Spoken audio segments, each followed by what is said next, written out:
doutora Mariana Araújo, é professora de pneumologia da Universidade Federal do Paraná e médica do Hospital das Clínicas da Universidade do Paraná. Seja bem-vinda. Obrigada. Será que eles estão colocando já?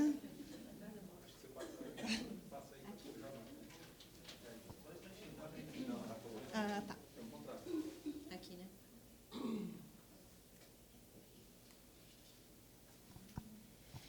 Então, bom dia a todos. Eu queria agradecer ao convite da organização. Para mim é muito legal estar aqui com vocês de novo, revendo algumas pacientes aí que a gente teve contato na época da tese. Meu nome é Mariana, meu contato com a linfangio foi maior enquanto eu estava aqui em São Paulo ainda. Eu fazia parte do grupo de doenças intersticiais e fiz a minha tese de doutorado na doença, falando justamente de exercício na linfangio. Vou mostrar principalmente os dados do trabalho aí, mais algumas questões em relação à literatura. Bom, primeiro falando do exercício físico como um geral, né? Se a gente pensar no exercício para os humanos, para as pessoas em geral, o exercício é bom. Então, o exercício já está provado que melhora a qualidade e expectativa de vida. Alguns dos meios que ele faz isso é por redução de risco cardiovascular. As pessoas que praticam atividade física têm menor incidência de hipertensão, diabetes, obesidade, que são os males do século aí.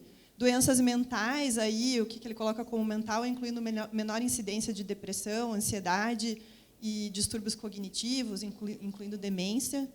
E para neoplasia já tem também alguma evidência mais robusta em termos de redução de risco de neoplasia de mama e colo retal.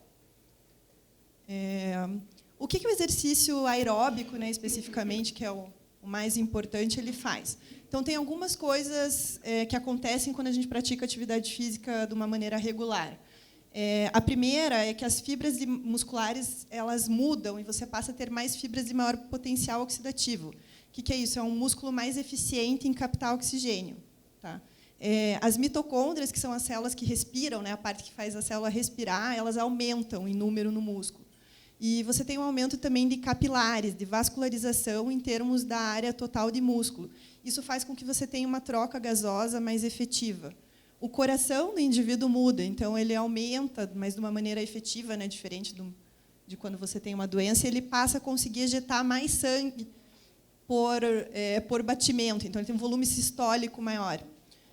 E tudo isso faz com que você tenha uma maior eficiência metabólica, o que faz com que você gere menos ácido lático quando está fazendo atividade. E isso é importante porque o ácido lático, no metabolismo, ele vai produzir CO2, que é um dos principais estimulantes do drive respiratório. É aquilo que faz, quando a gente está cansado, começar a respirar mais rápido durante o exercício, justamente para tentar lavar, tirar esse CO2 de circulação. Sempre que a gente fala de atividade física no contexto de uma doença, ela é estudada em termos de reabilitação pulmonar. Então, o que é reabilitação pulmonar? A reabilitação pulmonar, eu sempre gosto de falar, não é fisioterapia respiratória. Então, às vezes, as pessoas confundem muito e pensam, mas o mais importante, eu vou ficar fazendo exercícios de respiração e tal. Vou mostrar, mas para a maioria das doenças, o mais importante é a atividade física aeróbica. Então, para algumas doenças específicas, até tem uma importância maior o treinamento de musculatura respiratória, mas, para a maior parte, o que você melhora mais é periferia e cardiovascular. Então, o pilar é sempre exercício físico aeróbico. Geralmente, existe um componente de educação, ou seja, ensinar o paciente, esclarecer sobre a doença, sobre a atividade. Na maioria das vezes, se sugere que você faça treinamento de força também.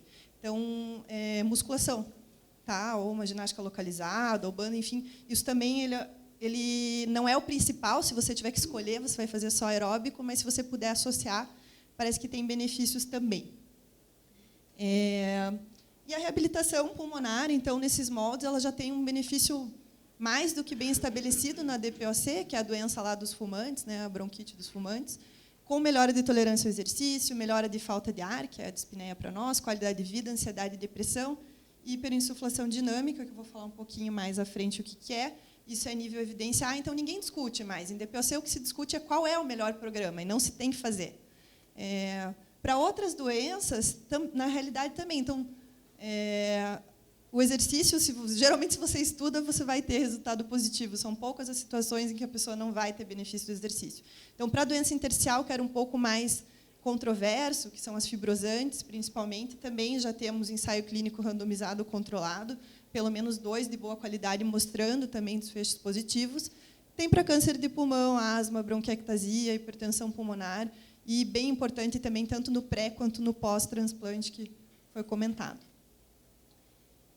Bom, qual é o impacto da LAN? O que as pessoas que têm LAN num grau pelo menos moderado sentem? A queixa mais comum é a redução na capacidade de exercício.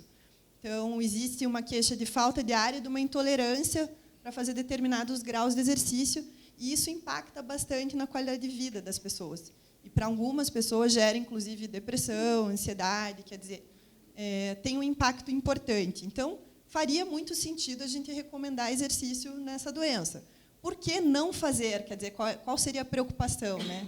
Já vou falar um pouquinho mais à frente.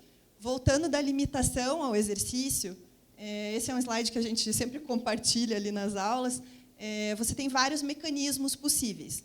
Na LAN, os mais importantes são o ventilatório, ou seja, o ar ele entra no pulmão do paciente, mas tem uma dificuldade de sair. A gente chama isso de distúrbio obstrutivo. Conforme isso acontece, em algumas situações, como eu falei, no exercício você tem que respirar mais rápido para tentar suprir aquela demanda. Então, em algumas situações, se eu estou aqui e eu começo a respirar mais rápido, eu tenho menos tempo para esvaziar. Se eu tenho uma dificuldade para esvaziar, eu vou enchendo cada vez mais. E se eu não tenho mais onde encher, chega uma hora que eu tenho que parar. Então, isso a gente chama de hiperinsuflação dinâmica, e a gente tem incidências diferentes a depender do estudo. Aí a gente vai ver na tese, foi em torno de 35%, o achado, e também existe muito um componente de troca gasosa, que é justamente não dá quando você acelera, então você acelerou a tua frequência cardíaca e respiratória, a hemácia tem menos tempo para passar o oxigênio no pulmão, e aí se você tem um pulmão que tem um problema, nesse momento que ele acelera, você vai dessaturar mais, então a tua oxigenação vai cair. Outros tipos de limitação periférica, então muscular, acaba sendo importante, principalmente no sentido de descondicionamento. Então, a pessoa que tem falta de ar, ela tende a fazer cada vez menos, e isso a gente vai ver que está errado. Quanto menos você faz, mais você vai cansar. A parte cardiovascular é menos importante para a maior parte dos pacientes. Então, a gente teve a tese da Carol, também, recente, que ela estudou hipertensão pulmonar, e o que ela viu foi que a incidência realmente era nas pacientes mais graves. Então, uma correlação direta com a doença, com a gravidade da doença pulmonar, mas pode ser um limitante também, então, nessas situações. E o quadro emocional, psíquico, também conta bastante. Então, às vezes, a gente, como médico, também faz um desserviço ao paciente, colocando muitos temores, muitas questões, e aí o paciente fica com medo de se exercitar, ele começa também a somatizar. Quando a gente está ansioso, a gente respira mais rápido, então você também piora a tua sensação de falta de ar, então isso é importante. Então, falando assim, das preocupações, existiam poucos, ou talvez nenhum estudo estruturado avaliando exercício nessa população, e tinha-se preocupação com segurança, sempre a tal da história do pneumotórax. Então, como já é uma doença que tem incidência de pneumotórax elevada, existia uma preocupação, será que o exercício vai aumentar consideravelmente esse risco ao ponto de você não querer prescrever? Então, à época, a gente discutia isso, né? O Dr. Carlos e o Bruno trouxeram essa ideia, e vamos fazer um estudo, então, e avaliar. A gente tinha uma população grande de pacientes acompanhando aqui em São Paulo, então vamos avaliar a segurança de um programa de reabilitação e vamos, né, assim, explicando a grosso modo, ver os benefícios. A gente publicou, já foi, agora estou olhando 2015, então passa rápido. E a população, a gente foi bem inclusivo nos critérios, precisava ter o diagnóstico definitivo de LAN, estar estável, não ser já uma atleta, então ser alguém que não praticava muita atividade física, para a gente poder ver o efeito, concordar em participar, e a exclusão, aquelas que já tinham sido transplantadas ou que não conseguiam realizar as avaliações por algum problema musculoesquelético ou cognitivo, ou com uma doença cardíaca ou uma obesidade muito grave. Como a gente não tinha como fazer reabilitação em quem morava fora, a solução foi que a gente fez, as pacientes de fora eram o controle, então elas mantinham a vida dela normal, e as pacientes que moravam em São Paulo, todas as que topavam, eram incluídas para o grupo reabilitação. A avaliação, a gente fez muita coisa, então a gente avaliou parte clínica de dispneia, que é a falta de ar, grau de falta de ar.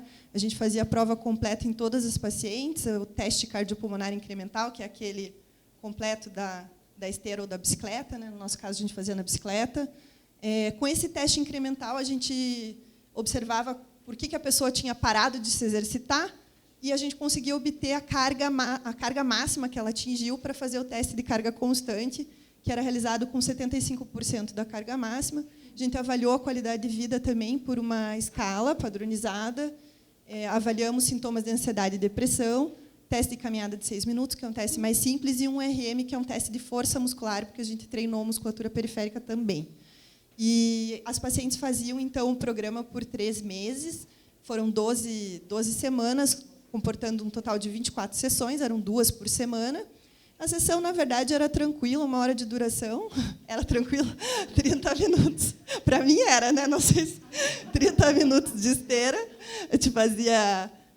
o objetivo ali, a gente colocou que elas tentassem atingir pelo menos 2/3 entre a frequência do limiar anaeróbio e do ponto de compensação respiratória, que são variáveis desse teste incremental. E a gente fazia o treinamento da força muscular com 50% de um RM. Basicamente, a gente faz a paciente ver o máximo de força que ela consegue atingir naquele exercício específico, e aí elas começavam a treinar com 50% dessa carga máxima, mas aí com mais repetições, né? E, no final, a gente reavaliava tudo novamente para ver os desfechos. Para esse teste de carga constante, o que a literatura coloca para ser clinicamente relevante é a pessoa conseguir fazer a bicicleta 100 segundos a mais ou 20% a mais do que tinha feito no teste inicial. Então, foram 86 pacientes que participaram na ocasião, quer dizer, 86 pacientes que estavam seguindo conosco no ambulatório. A gente conseguiu incluir 40 pacientes. E a gente não teve nenhuma intercorrência grave, então não teve nenhuma paciente que teve que deixar o programa de reabilitação por conta da reabilitação. A gente teve uma paciente que desistiu, que até na ocasião era uma paciente que estava na fila de transplante, ela resolveu não transplantar mais e voltou subitamente para a casa dela. É uma paciente que desistiu por dor, tinha dor osteomuscular, dor em joelho e uma hemorragia digestiva não relacionada. Então, a gente terminou com 18 na intervenção e 19 no controle. O teste inicial, incremental, a maior parte das pacientes referia... No final, a gente faz uma escala de Bora e pergunta quanto cansada você estava da falta de ar, quão cansada você estava da perna. E a maior parte queixou mais da perna, né? Isso talvez seja um pouco porque a gente usou a bicicleta, que quadríceps as pessoas exercitam menos do que esteira, que é caminhada de todo dia, assim. E viu-se que elas tinham um VO2 menor, uma carga máxima também um pouco reduzida em relação ao que seria esperado. 35% tinham uma queda da saturação de 4 pontos ou mais, que é considerado significativo, e a tal da hiperinsuflação dinâmica também em 35%. Bom, aqui partindo já para o desfecho, então, lembra que eu falei que tinha que dar 100 segundos, né? Então, as pacientes da intervenção daram 169 segundos, em média, a mais, que é 44% a mais do que elas tinham andado no primeiro. Opa! E aqui é um gráfico que a gente usa em medicina, que é para ver isso, cada uma dessas é uma delas. Então, isso é uma paciente antes e como que ela se comportou depois. Então, a gente vê que tem bastante variabilidade. Teve algumas pacientes que melhoraram meio demais, que a gente chama de outlier, mas mesmo a gente controlando para esse efeito, o estudo era significativo. E as controles, no geral, elas iam pior, né? Mas, enfim, tem umas coisas que a gente também, às vezes, a pessoa melhora também, mas ainda assim, uma diferença bem grande entre os grupos. O que melhorou em termos de variáveis? Então, por que será que elas, o que o exercício mudou nelas, que elas conseguiram fazer a mais? Então, o VO2 pico, que é o pico do consumo de oxigênio, né, que tem uma relação com essa eficiência metabólica, melhorou. Esse VO2, no mesmo tempo, então, se ela parou primeiro no primeiro teste, vamos dizer, com 5 minutos, e no segundo ela parou com 7, a gente olhava o 5º minuto dos 2 testes. E o VO2 do 5º minuto do segundo teste era melhor. Então, isso é um pouco para tirar aquela história de, de repente, ela só estava mais motivada e fez mais. E o HER, que também é uma variável aí, relacionada a essa eficiência, caiu nesse grupo. Em termos de escalas para dispneia, também foi efetivo. Então, a gente usou 2 e a gente viu diferença no grupo. Então, elas cansavam, se sentiam menos cansadas para os esforços do dia a dia, depois do programa. A gente usou um pedômetro também, que é para aquele que conta o número de passos, e não foi estatisticamente significativo o aumento no número de passos, mas sim em ritmo moderado, porque daí, pelo menos, quando elas estavam lá com a gente na reabilitação, elas tinham que fazer uma carga mais pesada, então isso aumentou. E a qualidade de vida, esse score é o St. George, a gente considera que se a pessoa tem uma diferença de 4 pontos para menos, isso é clinicamente relevante. Então, a qualidade de vida da pessoa melhorou. E a gente teve aí uma diferença média de 10 pontos no grupo intervenção, então elas sentiram uma melhora geral aí na qualidade de vida. E para ansiedade e depressão, a gente tem para ansiedade e depressão, é que eu mantive um gráfico aqui. Aqui é só o gráfico que a gente apresentou na tese, então é as pacientes da reabilitação pré e pós e as pacientes do controle pré e pós a qualidade de vida. Então você consegue ver que essa escala que a gente quer que caiu em todos os domínios no grupo intervenção e no controle ele continuou igual, em algumas situações até piorou. E em termos de ansiedade e depressão, isso não foi estatisticamente significativo. A gente colocou que talvez existisse uma tendência em melhoras de sintoma de depressão, mas não foi estatisticamente significativo. E o teste de caminhada de 6 minutos, que talvez muitas já tenham feito, que é aquele teste mais simples, que você caminha no corredor, geralmente na literatura se considera 30 metros o mínimo como clinicamente relevante para você ver uma diferença na vida da pessoa. E a gente teve também 54 metros, em média, de ganho. E aqui também aquele gráfico mostrando cada paciente. Então, aqui a gente vê bem consistente a maior parte das pacientes aumentando a caminhada. Embora que aqui no Brasil a gente já vê as nossas pacientes geralmente caminham bem, elas já têm uma distância relativamente preservada, mas elas ainda conseguiram aumentar. E esse é o 1RM, que é aquela avaliação que eu falei, também a gente viu diferença. Isso é meio lógico, né? Se você fez musculação direito, que era o que a gente fazia, né? Então exercício localizado com peso, a pessoa vai ficar mais forte, então isso aconteceu também. Então esse foi o primeiro ensaio clínico e o único avaliando a reabilitação pulmonar na LAM. A gente conseguiu então demonstrar melhora na capacidade de exercício, redução da dispneia, uma melhora na qualidade de vida e um aumento de força muscular. E na nossa população, então, a gente acredita que a intervenção realmente seja segura, não tivemos nenhuma intercorrência séria. A única intercorrência que eu lembro que a gente teve, na verdade, foi uma paciente no teste cardiopulmonar, que ela teve uma síncope vasovagal. E essa assustou um pouquinho, mas ela se manteve, ela foi do grupo reabilitação, ela não teve nenhum problema nas sessões e ela fez o teste pós dela sem nenhum problema. Vasovagal, uma reação pode acontecer com qualquer indivíduo, não é nada especificamente ligado à LAM. Ela desmaiou lá depois da bicicleta, primeira vez. Mas foi a única questão e ela ficou bem. Então, em termos de discussão, a gente não teve uma melhora ventilatória, quer dizer, diretamente observada, ou cardiovascular. Então, esses dados que a gente viu de diminuir esse HER, de aumentar o VO2, das pacientes sentirem menos cansaço no mesmo tempo dos diferentes testes, fez a gente considerar que isso deve ter sido secundária à adaptação periférica. Ou seja, é uma coisa que eu falo para os meus pacientes de várias doenças. Às vezes não dá para a gente melhorar muito o teu pulmão, quer dizer, você já tem lesões cicatriciais que eu nunca vou conseguir corrigir, mas eu posso melhorar o resto. Então, a gente pode fazer o teu organismo como um todo ser muito melhor e aí você vai se sentir melhor. Então, por isso que é a grande sacada do exercício aeróbico. Não é que você vai melhorar. Às vezes as pessoas pensam no exercício respiratório, vou aumentar meu pulmão.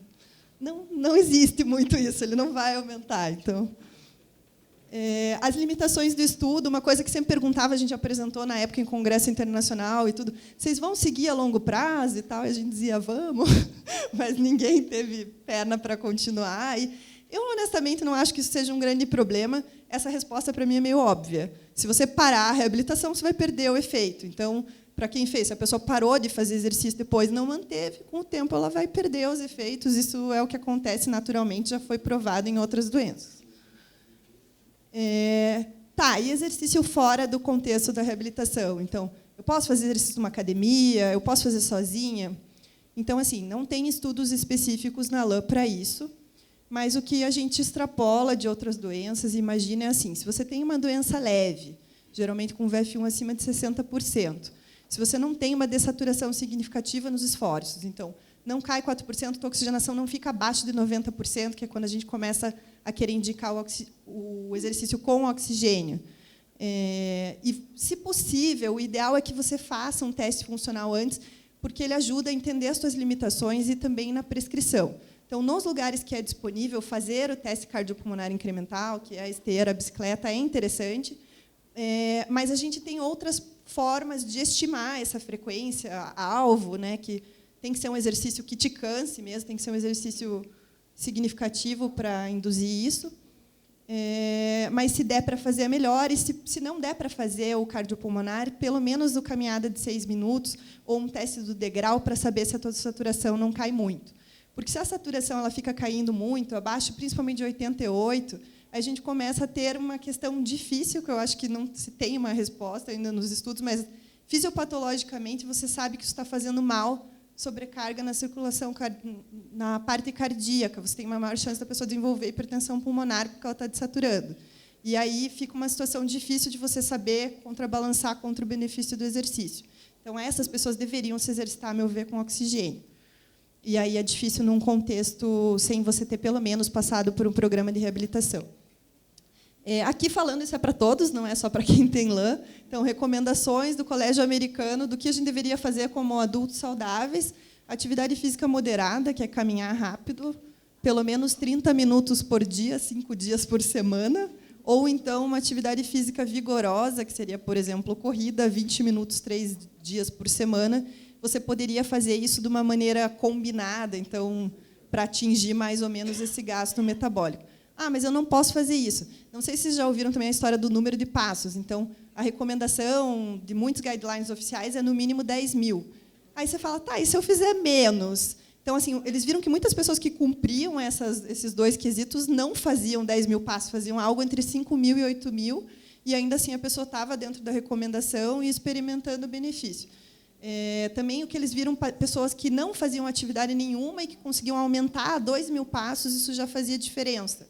Então, na verdade, o que eu acho assim, é interessante que você tenha uma quantidade razoável de exercício, mas nunca, não tenho muito em mente isso dali, eu não consigo atingir isso, então não vou fazer nada. Não é uma relação tipo, você passa do nada para o tudo. Isso é uma relação linear. Então, se você consegue fazer, ainda que seja menos, você já tem ganho. E, para pessoas mais limitadas, esse ganho ele é importante, mesmo que ela se exercite pouco.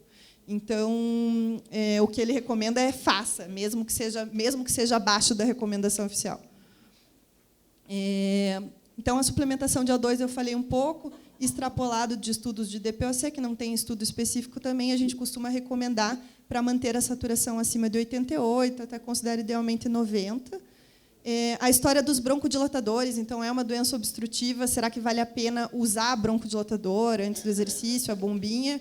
A gente não tem dado para isso também. O Bruno estudou com broncodilatador de curta e não viu diferença, ou seja, melhora dos parâmetros no exercício, mas não tem estudo com broncodilatador de longa. E aí o que a gente considera é que, principalmente se a pessoa tem uma resposta broncodilatadora positiva, talvez valha a pena você fazer pelo menos uma tentativa, porque isso poderia também diminuir aquela questão da obstrução e da hiperinsuflação dinâmica. Outras modalidades. Então, não gosto de esteira, de academia, o que posso fazer? Então, uma coisa que também se fala é que o ideal é que a pessoa procure atividades que ela gosta. Recentemente, tem um artigo, não posso mostrar os dados porque não está publicado, que eles mandaram para a revisão nossa, que eles estão estudando yoga. E aí o que eles viram foi também uma melhora do teste caminhada de 6 minutos. O estudo não foi tão bonitinho metodologicamente como o nosso, assim, então eles não fizeram o teste de carga constante, fizeram só o incremental e viram que as pacientes conseguiam atingir uma carga máxima maior. Também viram uma diferença no limiar anaeróbio. Então, possivelmente é bom. O que eu acredito da minha parte ainda vale a mesma regra. O aeróbio vai ser melhor. Então, tipo, pilates, tudo eu acho válido, mas você tem que ter alguma coisa de aeróbico no combinado, se possível. Então, de mensagens finais, a nossa opinião é que exercício físico deve, sim, ser realizado pelas pacientes de LAN. Supervisionado ou não, vai depender do grau da doença. Então, a gente tem pacientes muito leves, que, basicamente, o pulmão delas se comporta igualmente uma pessoa normal. A gente tem pacientes muito graves, que você vai ter que fazer isso no contexto de uma clínica especializada que saiba fazer esse acompanhamento. A gente não teve nenhum evento adverso significativo, e a gente provou que o exercício físico aeróbico de endurance ele é efetivo, mas a gente não comparou com outras modalidades. Então, se você me perguntar, tá, mas eu acho que Pilates é melhor. Eu não posso dizer que não, porque não tem um estudo provando isso. E, por fim, queria agradecer aí a lembrança de algumas das participantes. Foi muito legal essa época que a gente trabalhou junto e... diga. Pode, lógico. Acho que vocês querem, não sei, fazemos agora ou no final? Vocês que mandam aí da organização. Claro. A gente tem pleurodese nos dois. E uma delas já descolou uma vez por causa de esforço. E atividade física, quando tem pleurodese, tem que dar uma maneirada? Então, por causa do esforço, né? Eu desconheço estudo específico, mas eu não acredito que tenha nenhuma contraindicação específica. A questão do pneumotórax é assim, então, você pensa, por que o exercício físico poderia desencadear? A maior parte das vezes é a história do aumento da pressão, que o Marcelo estava comentando. O que a gente vê muito é quando a pessoa faz manobra de valsalva. O que é isso? É tipo aquele cara que levanta peso, você vê na Olimpíada que ele inspira e ele prende contra a glote fechada. Por isso que quando a gente fala para a pessoa fazer exercício, quando ela faz o período de esforço, você inspira quando você está no movimento soltando e você expira quando você vai fazer a força. Então, isso ele diminuiria, digamos, o teu risco, você evitar de ficar fazendo esse prender o ar lá dentro, que vai aumentar a pressão e tem maior chance de um cisto romper. Sim, eu entendi, de descolar ali.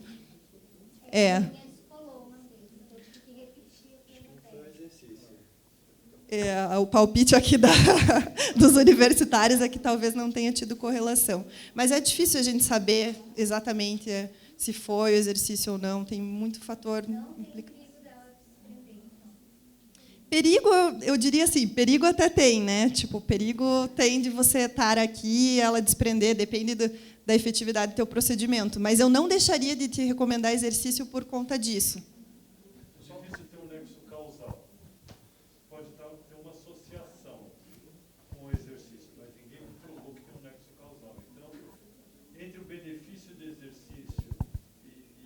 Vale a pena você fazer. E quem estiver cuidando de você vai ficar de olho. Eu faço caminhadas brandas. 15 a 20% de recidiva, né, de pós-pleurodese, entendeu? Então, ainda é alto. Né? Então, quer dizer, de cada 10 pacientes, 2 vão ter pneumotórax, mesmo após a pleurodese, entendeu? Aí é individualizar o tratamento. Eu concordo, não tem nenhuma contraindicação. Agora, cabe a você e seu médico. Toda vida que eu faço tal exercício, a medicina não dá para a gente generalizar, né? Tem que individualizar cada caso. Então, uma noção geral, né? Então, se toda vida que você faz determinado exercício, você notou que tem pneumotórax, então sai desse, vai para outro. Agora, ficar parada nunca. Né?